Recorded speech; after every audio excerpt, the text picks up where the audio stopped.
Hello, everybody. This is Adamu. Sometimes I address myself as Adam, sometimes as Adamu. My birth name. Adam and Adamu are the same. So just wanted to clear, just in case there's any confusion as to what my name is. I'm just kidding. Alright, so I wanted to kind of chip in between Kado Village Part 3 and before I eventually do the Part 4. And one thing that I wanted to make sure that I want to pass along is this.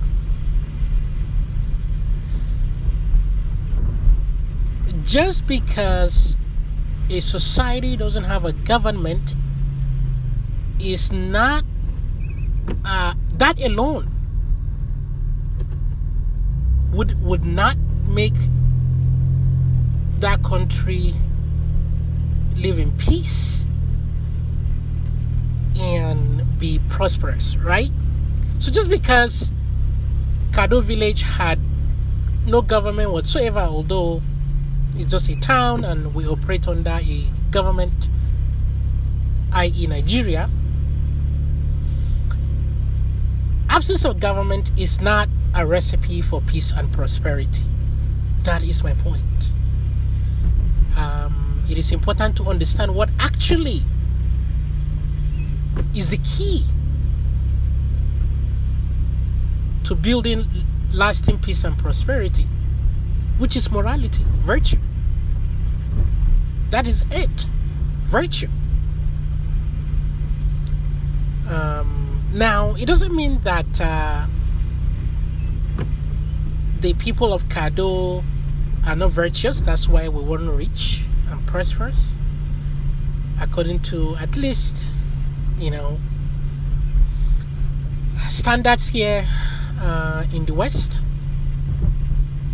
So we're basically stateless at Kado Village. I won't say stateless, semi-stateless, because we operate under a state, right? But we aren't rich. Why is that? Well, the reason is, one, we're under a state. Our currency is controlled. We don't own our land, and that's why my whole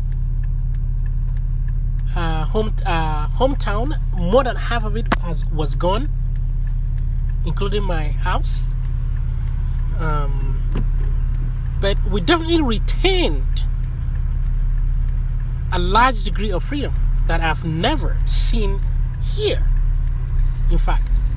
So, not that we weren't virtuous. Not at all. But we are highly collectivist. Highly collectivist. And now, you could be a virtuous person, moral person,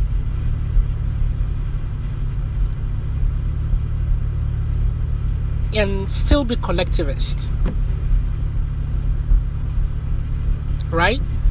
So in Kado Village, there was no taxes at the town community level, no any regulation of business, yet we are poor in Western standards. No any sign of industrialization, of course, because we live under government, of course. I'm not saying that alone will make us have these things. But we definitely lacked logic. We definitely lacked logic that is tied to morality. So, for example, most people in Kado Village that I've known, they don't steal. At least not that I know. They do not steal.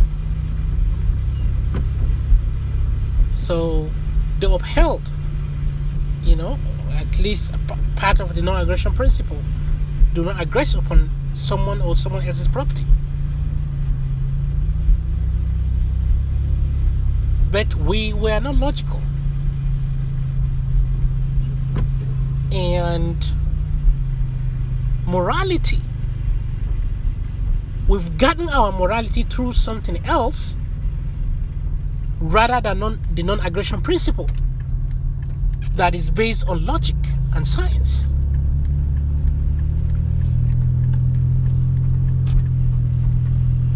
Right? So we have faith. Most people that lived in Kado village were Muslims and Christians. Right? Our religion is a faith. It's not science.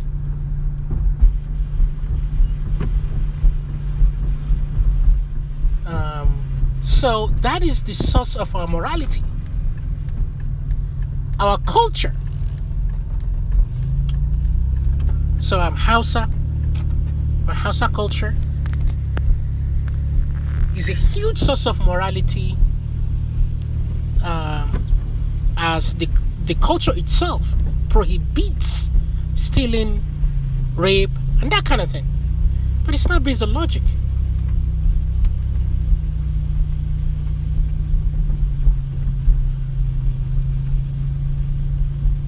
And so it's not based on logic, and of course, if it is, then it's not based on the appreciation of individual rights.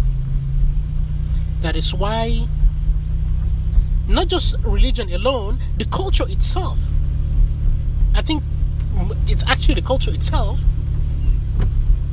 has made it extremely difficult for young adults to be independent. Like, for example, a female, culturally have to, but not just the male, both male and female, arranged marriages, which I know is not in the Quran as a Muslim, but it's culturally embedded. So the male and female,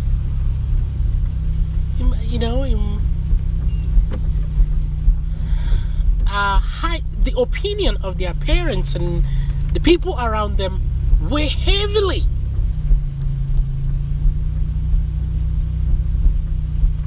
And sometimes, honestly, youth do not have choice than to obey these cultural norms. So that is not based on logic. Our morality wasn't based on logic. That's why we're highly collectivist. Without knowing. Now, there are people in the West that absolutely derive their morality through logic, not just through customs. Through logic, they can piece it out and nail it down to the non-aggression principle, to science, basically. But they still chose to be collectivist, and now they know. That is the difference. My people, that is collectivist right there. You see, I say my people. No, I should not speak for anyone other than myself. The people at Kado village do not know. I honestly do not think they do know that you could drive morality from nature.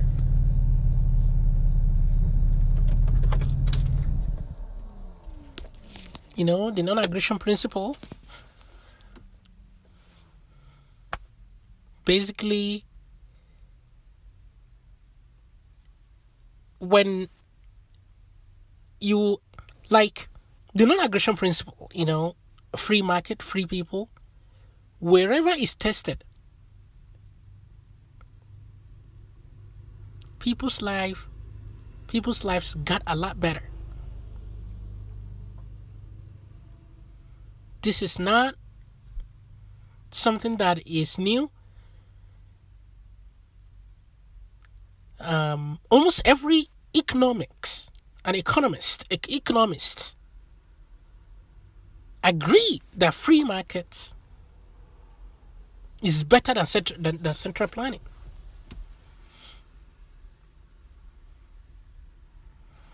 And you could derive that from the non-aggression principle, allowing people to be free.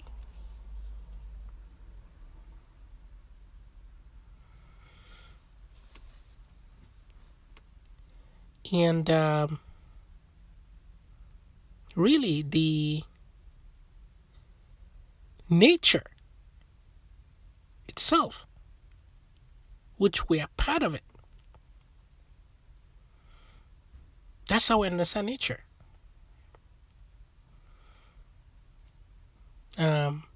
Through the scientific method. So the non-aggression principle is similar to the scientific method.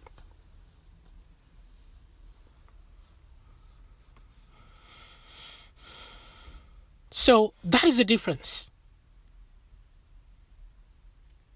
between the mini stateless society in Nigeria, why in Kado village in particular, where our morality was derived, and why we aren't rich. Of course we won't be. We use fiat money. Nigeria is highly controlled, but it is important to know that just having a stateless society is not a prerequisite to peace and prosperity.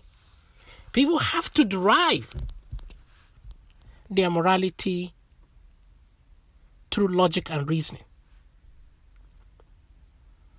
That is why people in Nigeria do not see anything wrong with all the collectivization. That's because that is our morality. Our morality is not based on logic and reasoning. It's based on empathy towards others. Very collectivist. Empathy towards others. People with logic and reasoning could have that. So it's very collectivist, very hierarchical.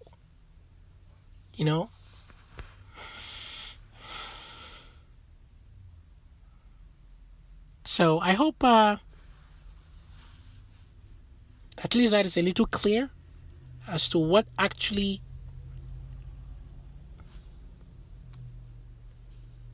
makes a stateless society to keep up to its expectation. And that is why the best thing I can do, and I think anyone can do, is to educate people about the logic and reasoning, how to use that to drive the non-aggression principle.